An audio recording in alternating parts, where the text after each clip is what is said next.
સાહિત્યના પ્રયોજનોમાં આપણે ત્રીજું પ્રયોજન જોઈએ છીએ. ત્રીજું પ્રયોજન છે વ્યવહાર જ્ઞાન.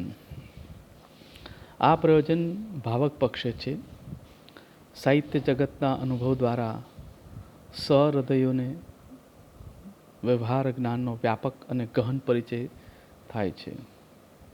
દાખલા તરીકે મહાભારત જેવા મહાકાવ્યમાંથી આપણને રાજનીતિ, ધર્મ, તત્વજ્ઞાન, માનવ સ્વભાવનું અને તેમાં પરિવર્તનનું ઊંડું જ્ઞાન પ્રાપ્ત થાય છે.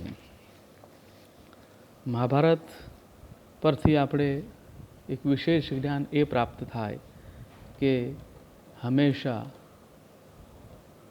અસત્યનો પરાજય થાય છે અને સત્યનો વિજય થાય છે. તો આ રીતે સાહિત્ય લખવાનું એક પ્રયોજન વ્યવહાર જ્ઞાન પણ છે. વ્યવહાર જ્ઞાન આપવા માટે પણ સાહિત્ય લખાય છે એમ કહી શકાય. આધુનિક નવલકથાઓ અને વાર્તાઓમાં સમાજ દર્શન અને સંસ્કૃતિ દર્શન પ્રાપ્ત થાય છે. જેવી કોઈ નવલકથાઓ એટલે કે કોઈ પણ સાહિત્ય લખાય છે, વાર્તા હોય, નવલકથા હોય, એમાં જુદા જુદા સમાજનું આપણે દર્શન થાય, જુદી જુદી સંસ્કૃતિનું આપણે દર્શન થાય, રીત રિવાજ, મેળા, ઉત્સવ, આ બધાનું વ્યવહાર જ્ઞાન આપણે પ્રાપ્ત થતું હોય છે. શેક્સપિયર જેવા પ્રતિભાશાળી નાટ્યકારના નાટકોમાં માનવ હૃદયના ઊંચામાં ઊંચા શિખરો અને અધમમાં અધમ ખીણોનું એકી સાથે દર્શન થાય છે. એટલે કે મનુષ્યના સ્વભાવમાં જે પરસ્પર વિરોધી તત્વો છે, એક છે માણસની ઉર્ધ્વગતિ અને બીજું છે મનુષ્યનું અધમમાં અધમ પાસું. એ બંને પાસાઓને શેક્સપિયર જેવા નાટ્યકારના નાટકોમાં એકી સાથે આપણે જોવા મળે છે. એટલે સાહિત્ય કૃતિમાં લેખકનું માનવ જીવન વિશેનું દર્શન રજૂ થતું હોય છે. આગળ આપણે વાત કરેલી કે સાહિત્ય સમાજમાંથી જ આવે છે અને સાહિત્યમાં સમાજનું દર્શન થતું હોય છે. એ અર્થમાં માનવ જીવન વિશેનું દર્શન આપણે સાહિત્ય કૃતિઓમાં થાય છે. મેથ્યુ આર્નોલ્ડ આથી સાહિત્યના જીવનની સમીક્ષા કહે છે. મેથ્યુ આર્નોલ્ડ કહે છે, ક્રિટિસિઝમ ઓફ લાઈફ સાહિત્ય જીવનની સમીક્ષા છે. આ એક વાક્ય સમજવા જેવું છે. સાહિત્ય જીવનની સમીક્ષા છે, જીવનનો અર્ક છે. મનુષ્ય જીવનને જાણવું હોય દેશ પ્રમાણે, પ્રદેશ પ્રમાણે, વિસ્તાર પ્રમાણે, તો સાહિત્ય જીવનની સમીક્ષા છે, જીવનનો અર્ક છે. કોઈ પણ સમાજનું સાચું દર્શન આપણે સાહિત્ય આપે છે. એટલે પ્રત્યેક સાહિત્ય કૃતિમાં વ્યવહાર જીવનનું જ્ઞાન આપણે પ્રાપ્ત થતું હોય છે. ટૂંકમાં સમગ્ર સૃષ્ટિ જીવન વિશેનું જ્ઞાન સાહિત્યના સંચિત ભંડાર દ્વારા જેટલું સુલભ બને છે એટલું બીજું કોઈ જગ્યાએથી કોઈ રીતે બની શકતું નથી. રામાયણ જેવા મહાકાવ્યમાં એક પત્ની વ્રતનું જ્ઞાન આપણે મળે છે. કેટલીક આધુનિક નવલકથાઓમાં માનવ મનની વિચિત્રતા, વ્યથા, લાચારી વગેરે સમજાય છે.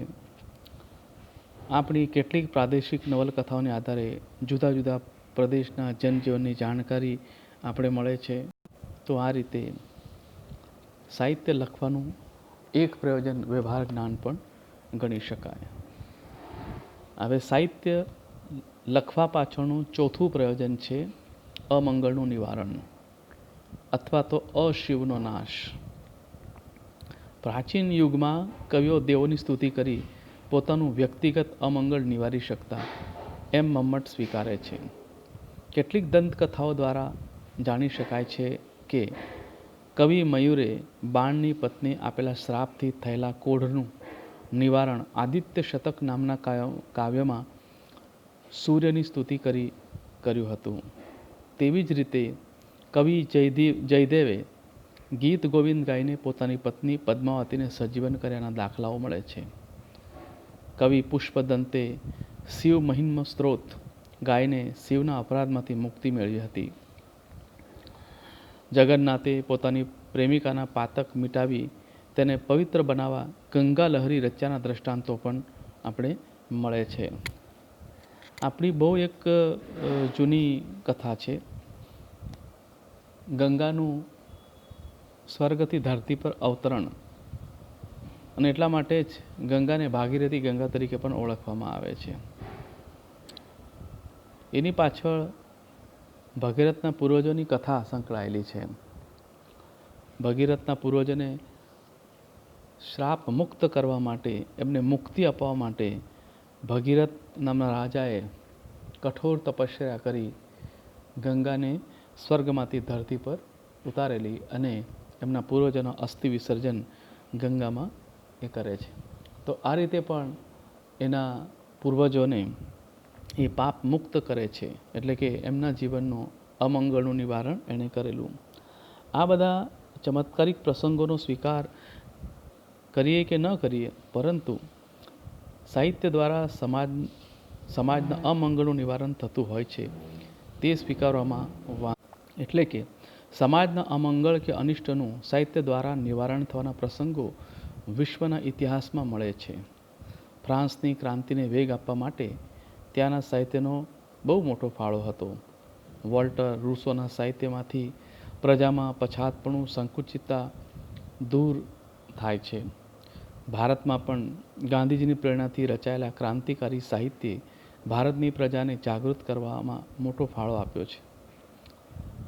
તેવી જ રીતે નર્મદ દલપત યુગમાં સુધારાવાદી સાહિત્યને કારણે આપણા સમાજમાં સુધારાની પ્રવૃત્તિને ઘણો વેગ મળેલો.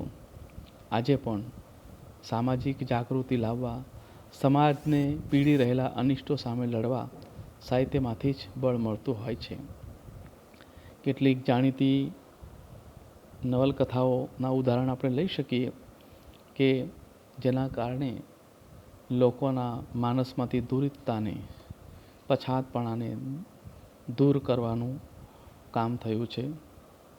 કાકા કાલેલકરની રાષ્ટ્રોદ્ધારક નામની નવલકથા હોય, કે ડૉક્ટર રાહી માસૂમ રાજાની આધા ગાંવ હોય, પ્રેમચંદની ગોદાન હોય, કે શરદબાબુની મેલા આંચલ હોય, આ બધી જ નવલકથાઓ ભારતીય પ્રજાના માનસને દુરિતમાંથી દૂર ખસેડવાનું સભાનતાપૂર્વકનો કર્યો છે. આમ સમાજને અમંગળથી દૂર લઈ જવાનું કાર્ય પણ સાહિત્ય દ્વારા જ થતું હોય છે.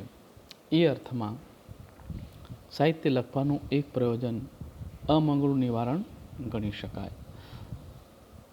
હવે પાંચમું પ્રયોજન છે કાંતા સંમિત ઉપદેશ, એટલે કે પત્નીની જેમ ઉપદેશ આપવો. તે એટલે સાહિત્ય પ્રિય પત્ની જેમ ઉપદેશ આપવાનું કામ પણ કરે છે. સાહિત્ય કૃતિમાં સાહિત્યકારના જીવન સમગ્રનો અનુભવ નિચોડ રજૂ થઈ જન સમાજ સુધી પહોંચતો હોય છે. સાહિત્ય જન સમાજને દોરવામાં, તેની નીતિ ભાવનાને ઘડવામાં ઉપયોગી બન્યું છે. સાહિત્ય જીવનને ઉન્નત અને સંસ્કારી બનાવે છે. એ દ્રષ્ટિએ વિશાળ કરે છે અને માર્ગદર્શન આપે છે. પણ મહત્ત્વની વાત એ છે કે આ ઉપદેશ પ્રિયતમાની પેઠે અપાયેલો હોવો જોઈએ. સામાન્ય રીતે ઉપદેશ 3 પ્રકારે અપાતો હોય છે. પહેલો છે પ્રભુ સંમિત, બીજો છે મિત્ર સંમિત, અને ત્રીજો છે કાંતા સંમિત. આ ત્રણેય પ્રકારના ઉપદેશને સમજીએ તો પહેલો છે પ્રભુ સંમિત. પ્રભુ સંમિત એટલે વેદ આદિ શાસ્ત્રો કે રાજા અને માલિક સત્તાથી આદેશ આપે તેનું શંકા કે પ્રશ્ન કર્યા વગર પાલન કરવાનું હોય છે. આથી આવા ઉપદેશથી, એટલે કે આવી આજ્ઞાની સાથે વિરોધ કરવાનું વલણ ઊભું થતું હોય છે. બીજા પ્રકારનો ઉપદેશ છે મિત્ર સંમિત. મિત્રના ઉપદેશમાં આજ્ઞા હોતી નથી, પણ સલાહ હોય છે. તે આવી સલાહ ફરજ સમજીને આપે છે. પણ માણસને સલાહ રુચિકર લાગતી નથી, એટલે આપણે એ સલાહને સ્વીકારતા નથી.